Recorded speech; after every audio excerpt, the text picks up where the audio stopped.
I know you know how to start a business, but do you know how to be self employed? And that's an important question to ask because understanding how to be self employed is slightly different than understanding how to start a business.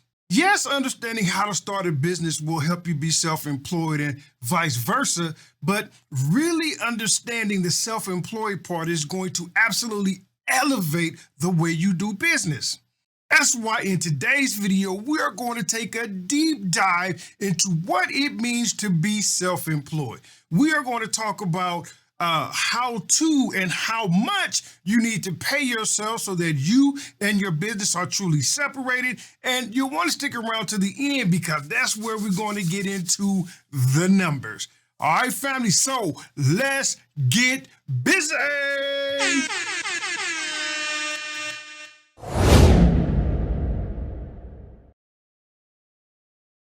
What is going on, family? It's your favorite uncle cousin Tyrone Gregory, the self-employed tax guy, here today to really go deep and understand what does it mean to be self-employed. Yes, I know it sounds like an obvious question because the answer is in the name. To be self-employed simply means that you are employing yourself. But I really want us to focus on the term employed, right? Because self is easy. That's you. That's ourselves, right? With the selfish people, just as self. But employed, what does employed mean? So we are really going to take a dive into understanding that from a perspective as if you were going to be employed by another company, by another corporation, not yourself, but what does it mean to be employed by an actual, not to say actual, but another company, right? What is that process? Because you have to take that and do that for yourself. That's what self-employed means. So we're going to look at it from that, answering the question, what does it mean to be self-employed? Well, think about it.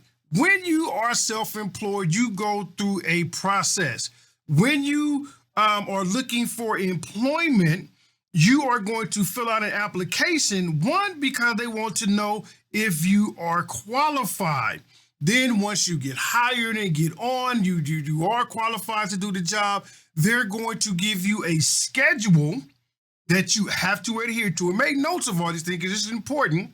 Then from also, once you get hired on a job, you are going to have policies and procedures. There are systems in place. There are like things that you have to follow in order to be successful at your job. Also, depending on where you work, you may have a uniform, okay? But the most important part of all is that when you are employed, for the most part, right, you are going to have sick pay, holiday pay, paid time off, medical, dental, retirement. In other words, you're going to have benefits.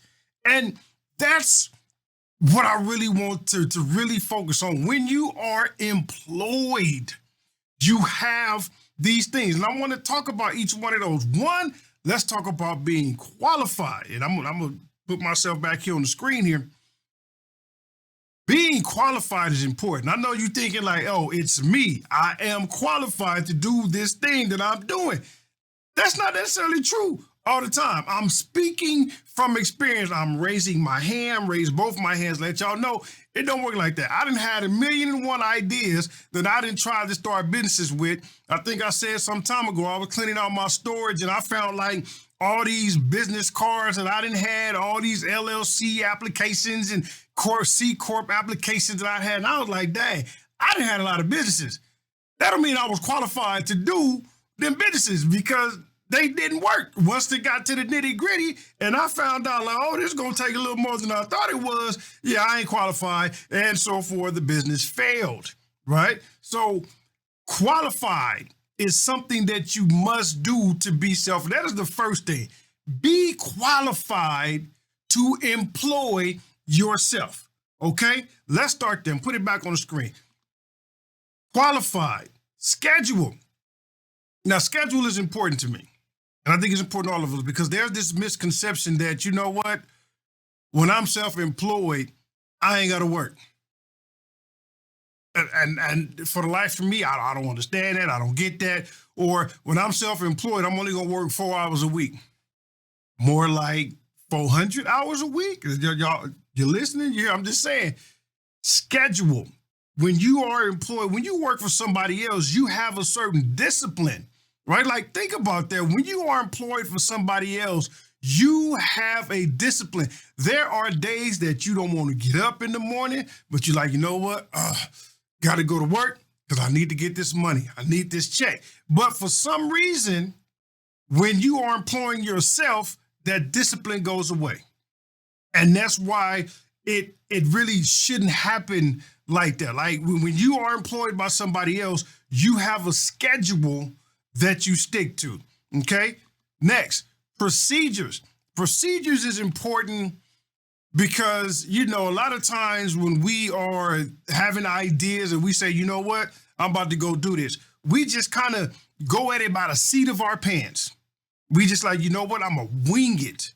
Where when you are employed by an actual employer, somebody that's not you, there is like standards in place. There are procedures. There are manuals that somebody has went through and said, this is how you are going to do this job.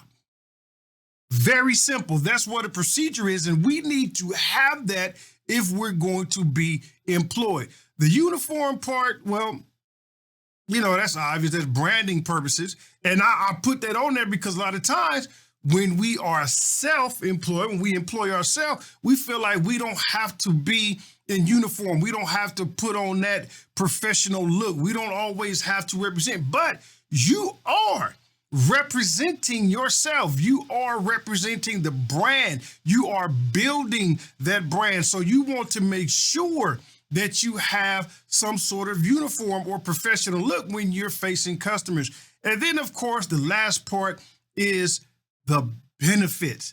Having those additional benefits are absolutely just like, that is to me the point of self-employment, right? So just to summarize it all, when you are self-employed, you, or should I say, your goal is to provide all of these things to yourself because you are employing yourself. So when you are employed, when you are self-employed, when you are employing yourself, and I know I'm repeating myself a lot because I want us to understand this, you are going to really supply yourself a living wage.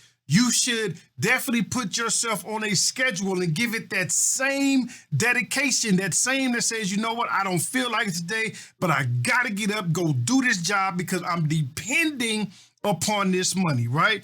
You want to make sure that you provide training, provide yourself continuing education, make sure that you stay qualified to do the job that you have employed yourself to do.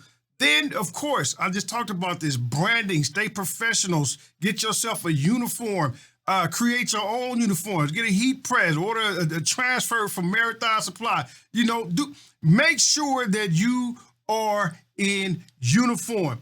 Then, of course, create your policies and your procedures.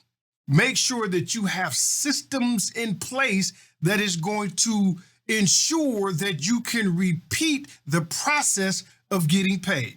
Next, here's where it gets good, y'all. This is where the actual employed part of being self-employed comes in. Because not only do you want to give yourself a living wage, you want to make sure that you have health benefits. You want to make sure that you have a retirement plan. You want to make sure that you have sick pay. All right. Look at all these things that comes with being employed. OK, sick pay, holiday pay. And then to me, one of the most important ones of all is paid family leave. Look at those things right there. That's so in that circle, right? We're looking at it in that circle of things. That's what it means to be employed. We know what it means to be ourselves, because it's us.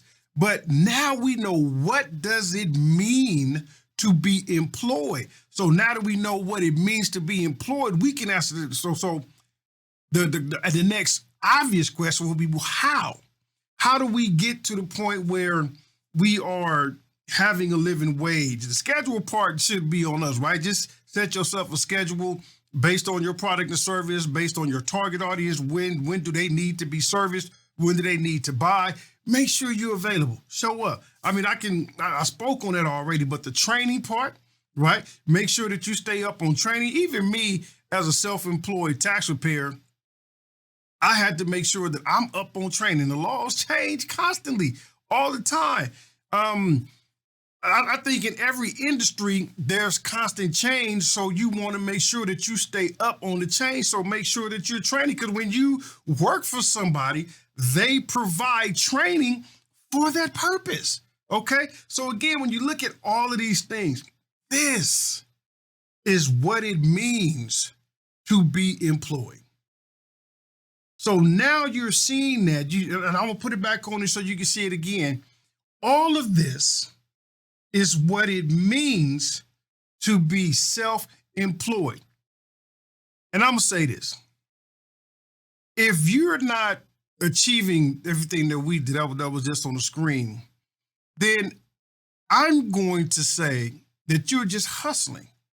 That you're hustling, doing the day-to-day to make ends meet. You're hustling to get to the next dollar, right? That's really not being self-employed. And I know people say, well, I'm self-employed, I'm a hustler.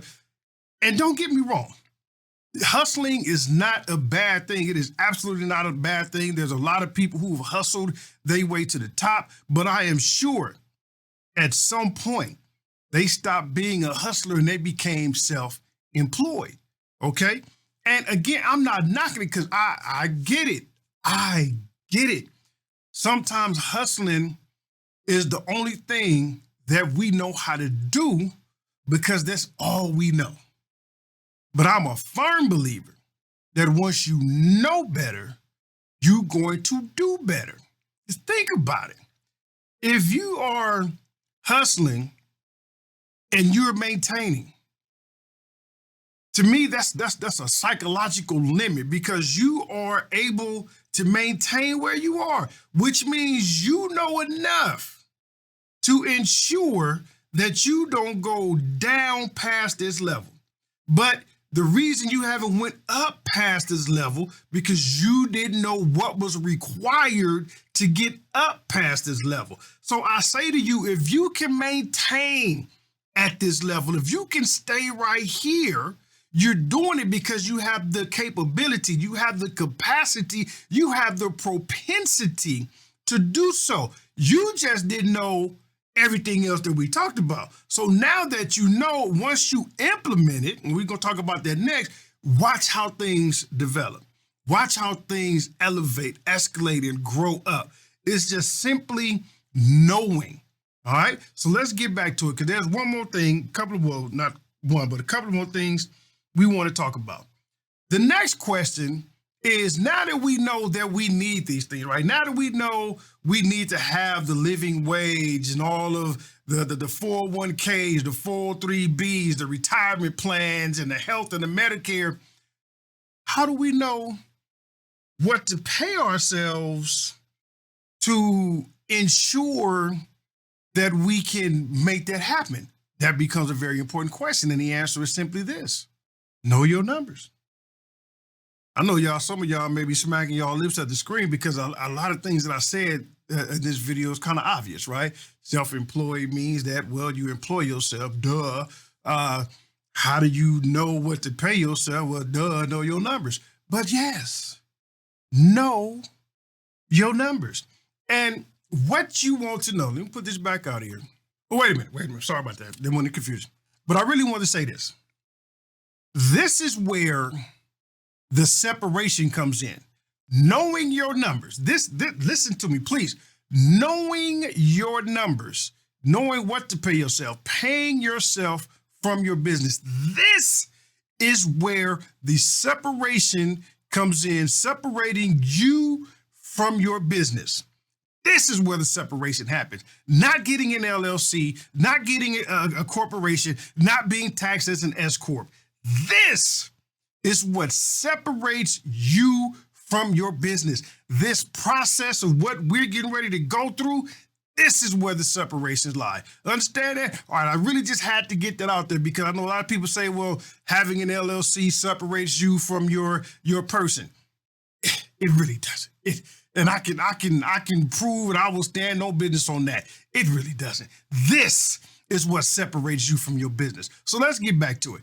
All right, knowing your numbers, and this should be easy because what you want to know, putting myself back on the screen here, what you want to know is simply what you're currently paying. What are you paying right now to maintain the lifestyle that you're currently living? Now, this should be easy. It really should be easy because you're already spending it, okay? And really, matter of fact, I'm about to, hold on. I want to show y'all because what you should have a budget.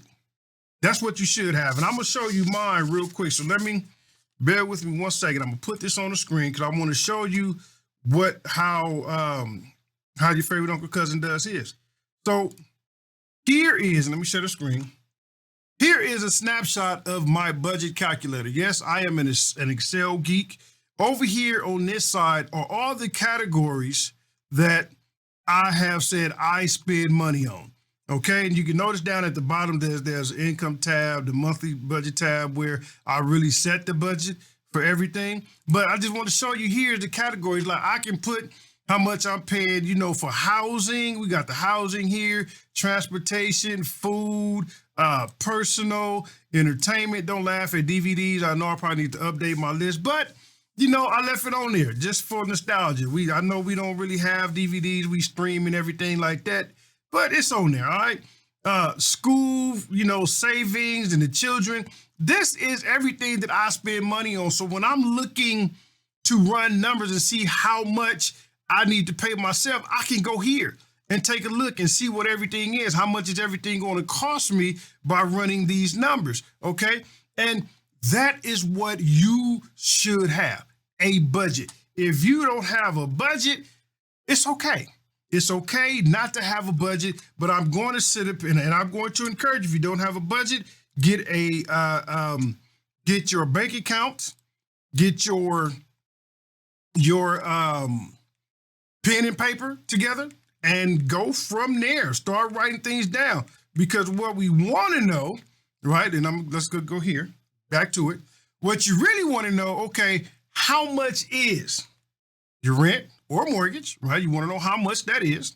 You want to know how much your card note is, how much your grocery bill is, how much your utilities are, and of course, how much is your cell phone bill? And again, I just rattled off a couple of items.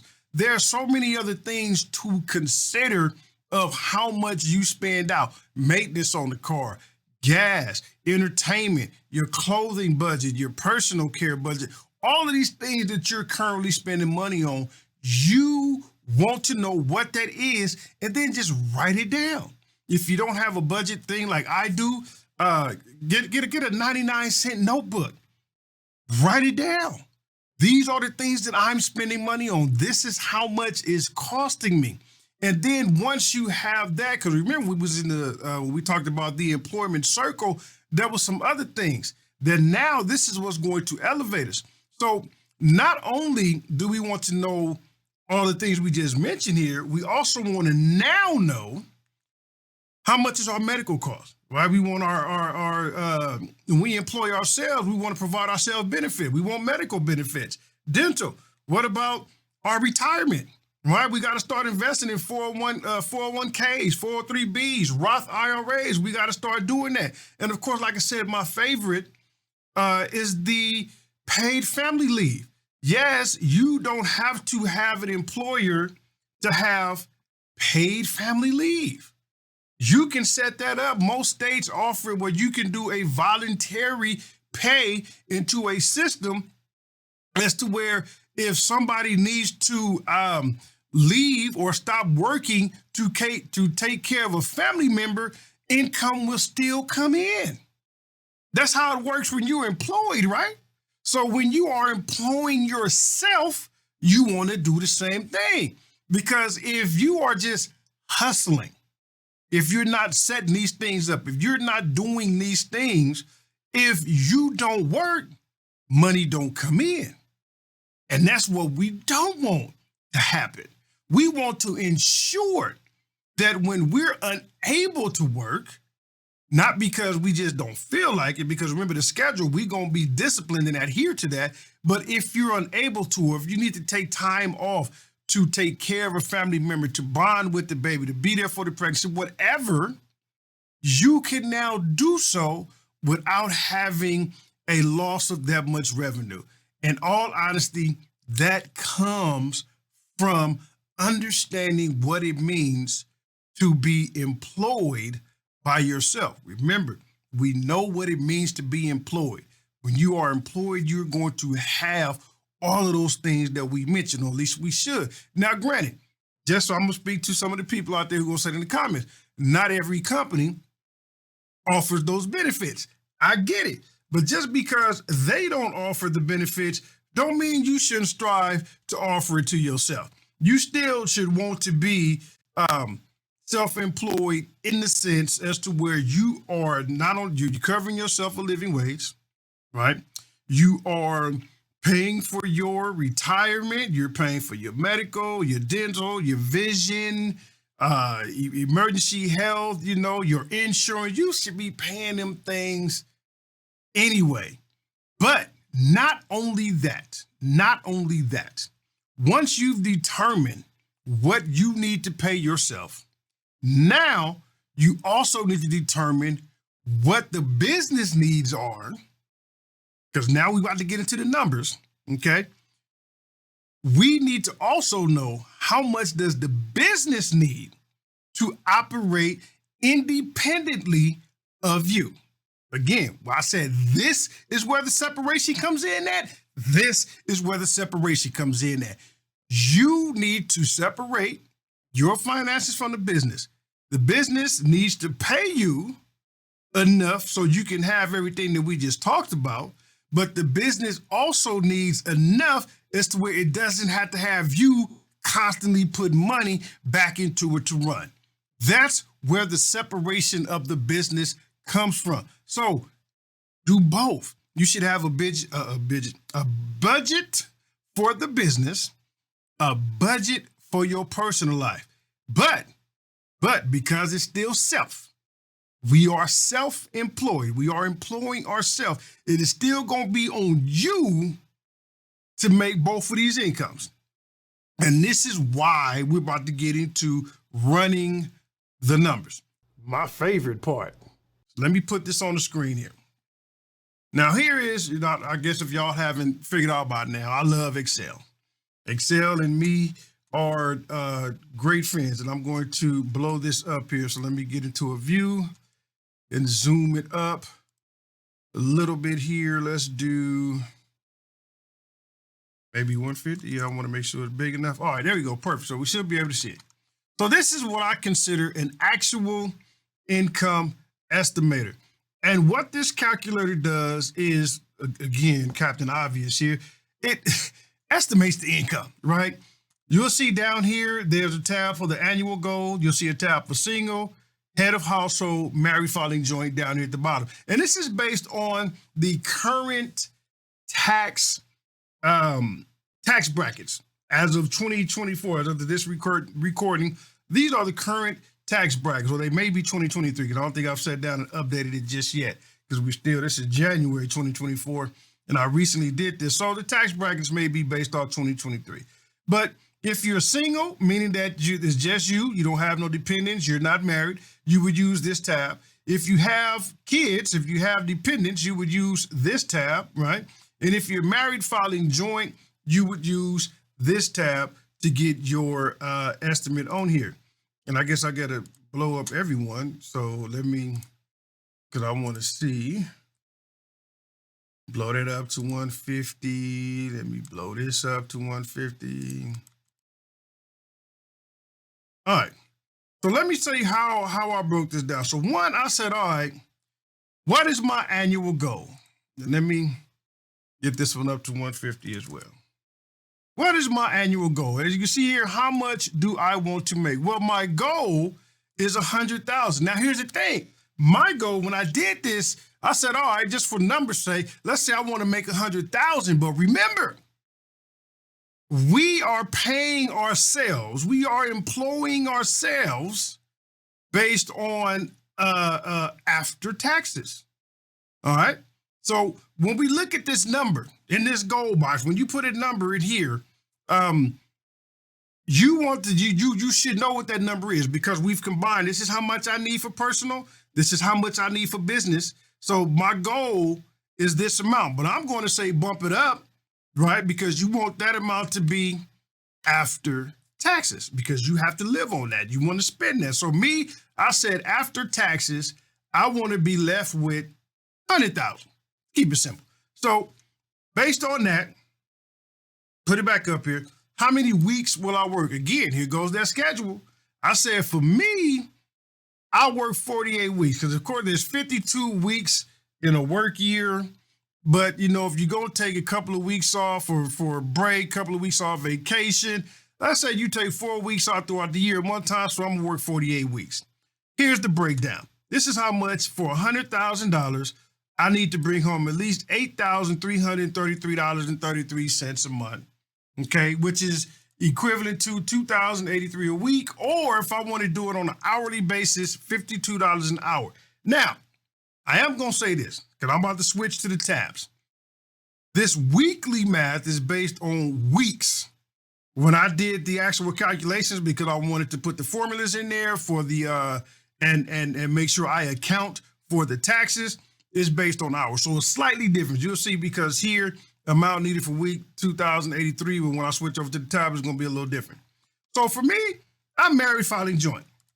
So I'm going to go ahead and go over here and say, okay, well, I've said my annual goal, I need at least $52 per hour. And I'll say, okay, with a 40-hour work week, right? So let me go up here and I'm going to put $52 an hour is going to be what my rate is. And now, and I keep going back in, I apologize.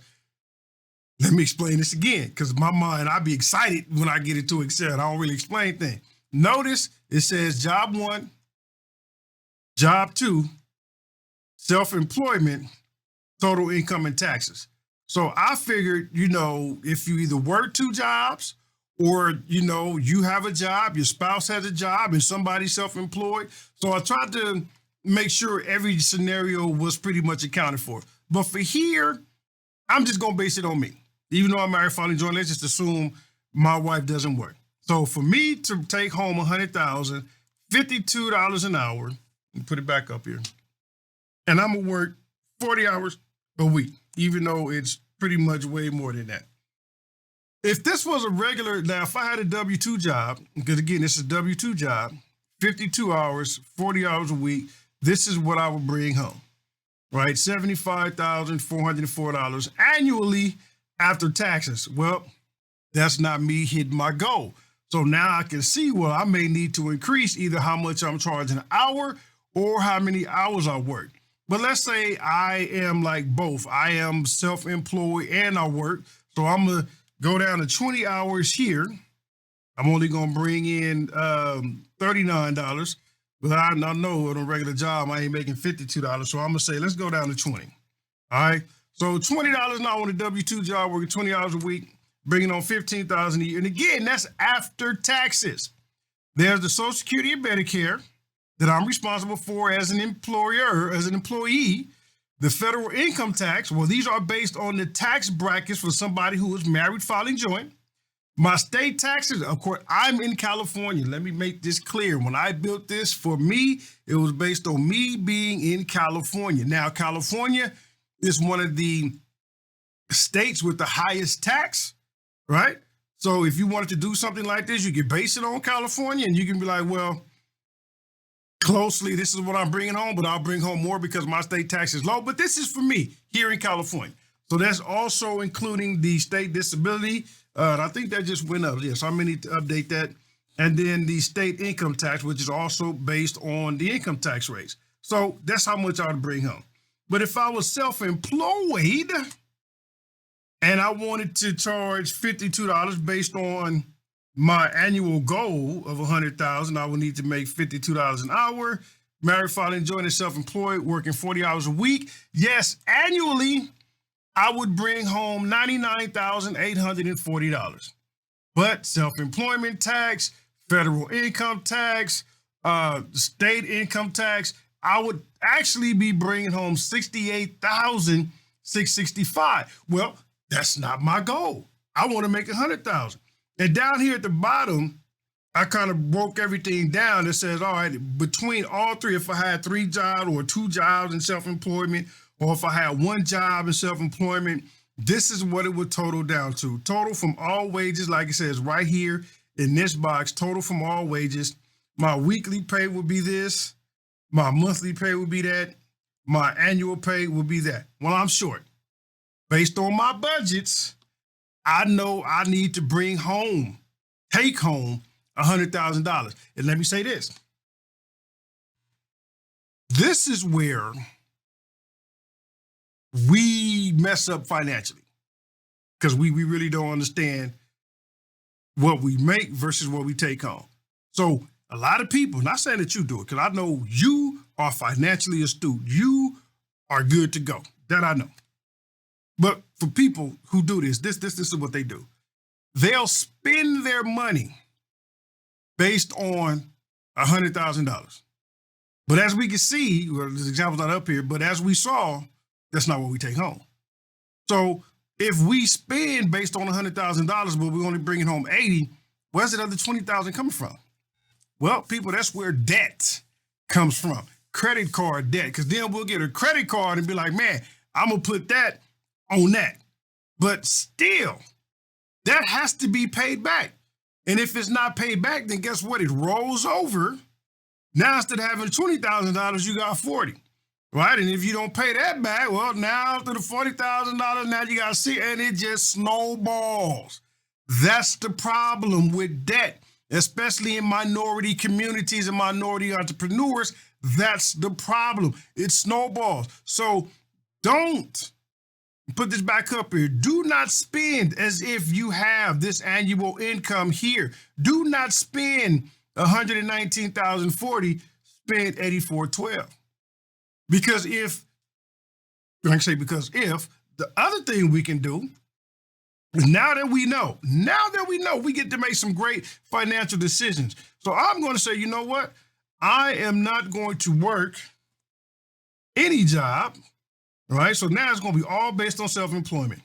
Well, at $52 an hour, working 40 hours a week, I'm not going to hit my goal. I'm only going to bring in $68,665. So knowing that, now I get to make intelligent decisions.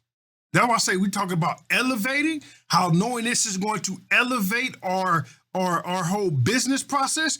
Here it is. Because I've set a goal that I need to be employed from myself, to be self-employed. I know what that takes. I also know what it takes for my business to live on its own financially. I know what that takes. So now I'm looking like, currently, this is what I'm charging. This is what I'm working. This is what I'm making. I'm not reaching that goal. So now I'm going to sit up here and say, fine, let me go back up. What if I increase my rate? How about that? So instead of 52, I go up to 75. Would that do it? Oh, look at that, y'all. I'm getting close. Look at that. I went from 68 to 92,774, 8,000 and some change short. Or so I say 7,000 and some change short just by increasing my hourly rate, right? So let's say if I want to go up to maybe $100, right? I do 100% increase. Guess what? I've more than reached my goal. My goal was 100,000 after taxes. Now I'm bringing home 118. I've more than reached my goal. And because of that, I am living comfortably. Because of that, I am literally employing myself. My business is handling its own business. It's paying me to handle my business. But I now know this is what I have to do to achieve that. All right. And I'm gonna put something else up here because that was that, but I want to bring it up here again because what I did here was the same thing, but for the S Corp. Because at this conversation, once you reach a level of bringing home $100,000 in net profit, not gross. We just saw gross and net is different. Once we get to 100,000 net profit, then is when we should start considering LLCs and have them taxed as an S Corp, because now we'll see. And I'm about to show you here. Put this on the screen. As an S Corp, here's the details of all the payroll, right? But this is a summary. The net amount before wages, I figured this is what I'm taking home if I was a sole proprietor. Matter of fact, let me see, where is it? The income estimator I brought was annually 192. My net pay was 118, so 118,381. I'm gonna plug that in. Well, no, I'm gonna leave it at 150. I like, annual numbers, it's cool. So let me see here. I'll round it up. So let's do 120. 120,000. I'll take 120,000, 40% of that, I'm going to pay myself an actual W-2. Total income on the W-2, I'll pay this much in taxes as far as payroll. The employer is going to pay this amount, which is me, because remember, I am the employee and employer when I'm an S Corp. So put that information there. If I choose to pay myself 40%, because I have to pay myself, because that's what the IRS requires. 48,000 is what I'm bringing home on the W-2. And I know, let me not confuse you, because you're like, well, I thought you said the goal was to bring home 100,000. Yes, this is where in the tax world we said we're changing the color of money, because when you get to an S Corp, a lot of that income is not going to be subject to self-employment tax. That's the beauty of it, right? So just pay attention here. So now we know that 120,000. 48,000 is coming home on a W-2, 67,000 is coming to me in the form of a K-1. Again, married filing joint, what does that look like? Based on the self-employment tax, the federal income tax, my state tax, look at that, my good people. After everything is said and done, because this up here, the top part, the total income and taxes, this is talking about the W-2 portion, right? It's talking about this portion here. This is what is carrying over to this portion right here, okay? So we see it. After that, the taxes that I'm going to pay, which includes the federal and the state, I'm bringing home 67,000. Okay, 67,000. I highlighted this in red because remember the estimated pay before taxes was 105, but that's not my net amount. I'm sorry, you know what? I realized I didn't blow it up so we can see it. So let me do that real quick. Again, here we are. This is what's carrying over from that other screen. This is what I am bringing home. The total right here, the K1, the W-2, I'm bringing home 105, but that's in red because it's before taxes. What's here is the real part at 120. Total take home after my Medicare, Social Security, the income tax. We do got to pay tax on the K1 amount. So look here, 90,877.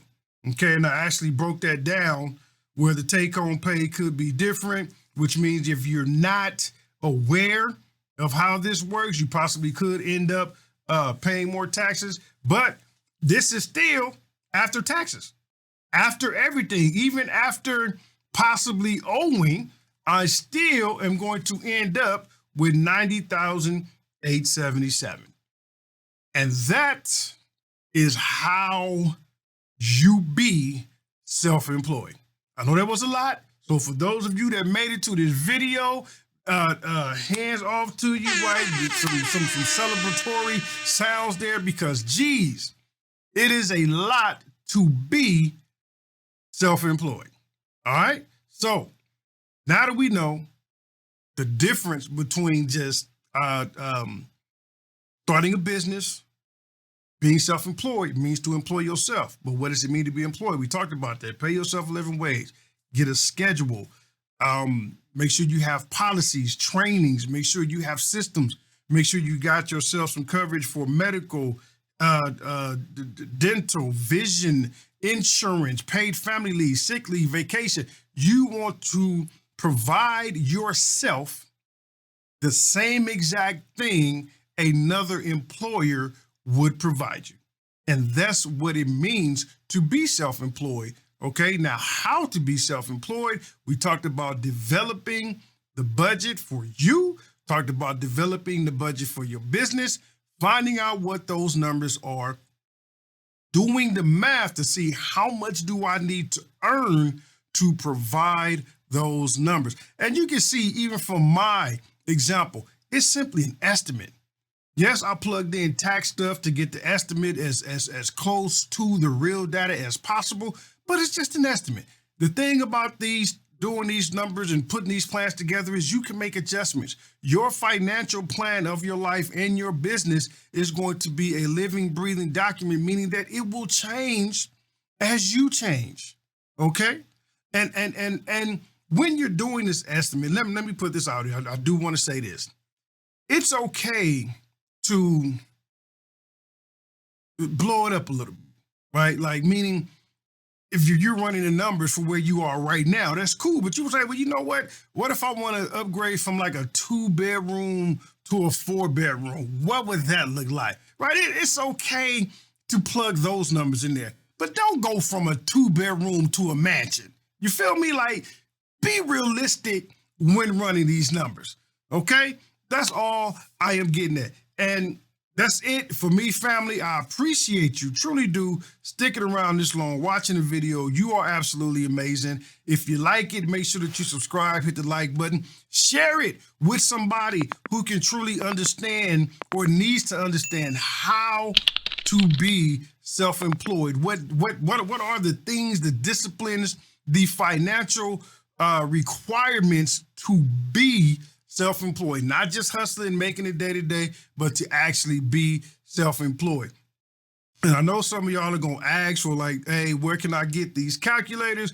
Unfortunately, I can say unfortunately, if you want it, you just got to join the community because that's where they are. All the calculators that I've ever had are there. If you got the book, right, Learn How to Protect Your Profits, there's a couple of calculators in there. Not like this, though. Those calculators are a little different, so I will be honest with you there. But if you're the calculator type, you will find it there. But again, that's it for your favorite Uncle Cousin, man. I love y'all so much. Appreciate y'all for being here, and I will see you in the next one. Perfect.